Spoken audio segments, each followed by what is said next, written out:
Қайырлы күн баршаңызға сәлем достар. Бүгін біз тез дайындалатын ерекше қамырмен беляши дайындайтын боламыз. Ол үшін осындай ыдысымызға қайнап тұрған 3 стақан суымызды құйып аламыз. Оған шекерімізді, тұзымызды татымына қарай салып, әбден араластырып аламыз. Олар мына ыссы суда әбден еру керек. Және сұйық майымызды құямыз. 3 ас қасық сұйық майымызды қосып, осылай араластырып, суығанша қоя тұрамыз. Мінекей біздің енді суымыз суыды. Енді үстіне 1 шай қасық дрожжымызды салып, қамыр илейтін боламыз. Қамырымызды илеп алдық. Енді үстіне ұнымызды салып, қамырымызды илеп, әдемі нанымызды бастырып қоятын боламыз. Мен қазір 5-тің шайына дайындадым. Тез жылдам болу үшін осындай тесті қамырдан ашытқышы дайындадым. Мінекей, біз енді бетін жауып, жыл жері қоямыз. Міне қамырымыз көтерілді әдемі болып. Енді беляшиларымызды жасауға кірісетін боламыз. Ол үшін менде дайын тартылған ет, үйдің еті. Енді осындай нандарымызды алып, күлшелерге бөлетін боламыз.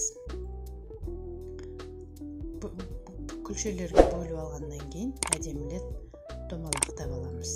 Егер менің осы видеом ұнаса, каналыма тіркеліп лайк басып, пікір қалдыруды ұмытпаңыздар. Міне осылай дайындап алғаннан кейін әдемілеп бәрін күлшелеп домалақтаймыз. Домалақтап алдық. Енді осыны беті кеуіп кетпес үшін бетіне салафанмен немесе осындай орамалмен жауып қоюға болады. Ал енді беляшиларымызды жасауға кірісеміз. Беляшиларымызды осылай етті салып, пышақтың көмегімен, әркімге әрқаралай қасықпен де салуға болады. Мен осылай пышақтың көмегімен салып, осылай шетін түйіп шықтым. Енді келесісін басқа формада да жасаймыз. Әркім өз қалауынша бетін жауып та істеуге болады. Біз енді көбаса осылай бетін ашып істейтін боламыз. Неге осылай жұқалап етін салып алғаннан кейін бір шетінен қайырып бүгіп отырып, осылай домалақтап айналдыра отырып бетін бүріп алатын боламыз. Неге біздің осындай да беляшымызды осылай да істеуге болады. Неге бәрін істеп болып қалды. Біздің беляшиларымыз дайын. 5-тің шайына жасаймын деп ыждағаттылықпен жасап жатырмын.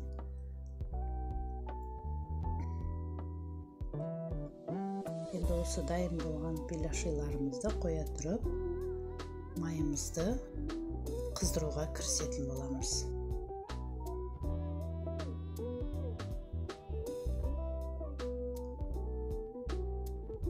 Барын жасап дайындап алдым осылай. Қазір енді табамызға кірісетін боламыз. Мінекей мен кішкене сұйық майдың үстіне ертілген, қаттырылған тоң майды осылай салдым. Бұл өте құнарлы болып піседі. Наның әрі сіңімді тамақ болады. Сондықтан сұйық майға кейде осылай қаттырылған тоң майды араластырып пісіретін боламын нанды. Мінекей осылай қуырып отырып, беті қызарған кезде тері айналдырып, ішіне майды құйып отырып, қасықтың көмегімен беляшиларымызды осылай пісіріп алатын боламыз. Мінекей біздің беляшиларымыз дайын. Өте әдемі, жұмсақ болып пісіп шықты. Ыссы күйінде жеп көрсеңіздер, бұл енді керемет. Сөзбен жеткізу мүмкін емес. Сіздер де жасап көріңіздер. Бұл өте ерекше, қамыры тез пісетін осындай беляштарымыз дайын болды. Баршаңызға ас болсын. Менің каналымнан алыстамаңыздар. Менің каналымда көптеген түрлі видео рецепттер бар. Жасап көріп, жасауларыңызға болады. Мінекей біздің осындай әдемі болып беляштарымыз дайын болды. Тоңмайға піскендіктен шамалы қолға қатады, дегенмен ыссы күйінде жеп алсаңыз, бұның дәмін жеткізу мүмкін емес. Ас болсын.